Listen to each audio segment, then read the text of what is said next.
How well do you know your Generation Z? Because they're often characterised, they're often characterised as this big blob that are all the same, and they're kind of presented in that way often in the talk around work. They're more interested in their own needs than the needs of the workplace. They take time for their mental health and talk about it, and maybe less interested in what the client needs to get this afternoon. But Conrad, who I worked with a million years ago, and Channel 4 have done a really great piece of work, really digging into this group to actually break apart the fact there are 6 different groups by their count and what's going on with them. But first, the one thing that possibly unites them is a sense that they have to take care of themselves, so quite an individualistic view, and that is probably the challenge at work. But beyond that, they're broadly quite happy. They want to do well. They are worried they won't do as well as their parents and that meritocracy won't work out for them. Working hard possibly isn't enough. And we do see this rumbling issue with gender, which isn't that boys and girls don't like each other or think completely different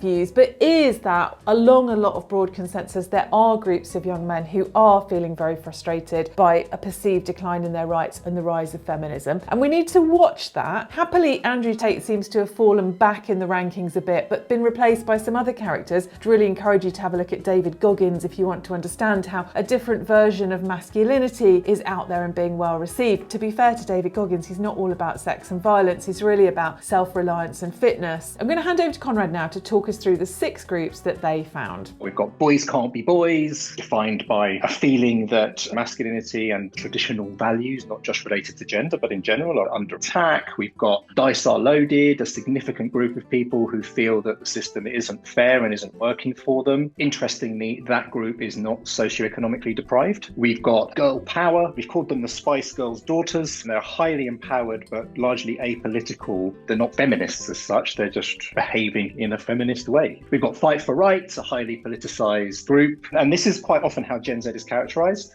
They're all Greta Thunberg or Malala. They're not, but there are some who are. We've got Blank Slates, who are generally young boys who don't think much about much except gaming and football and sport. And that's fine because they're young, and some people don't think much about much, full stop, all the way through their life. And that's part of life too. And the last group, we've called them the zero-sum thinkers, the real exemplar of a trend that is increasingly prevalent amongst Gen Z, which is to think of the world in very black and white terms, and that specifically for one group in society to succeed, another one has to fail at their expense. I love these groups and some of them really resonate, but then I was struggling to know where to put the really high achieving and successful young men that I work with and know. I'm wondering what box they fitted into. Let me know if you had any similar thoughts. One of the trends that does come through quite strongly is this self-reported loneliness, and next week we're going to have a really good look at loneliness and work. See you then.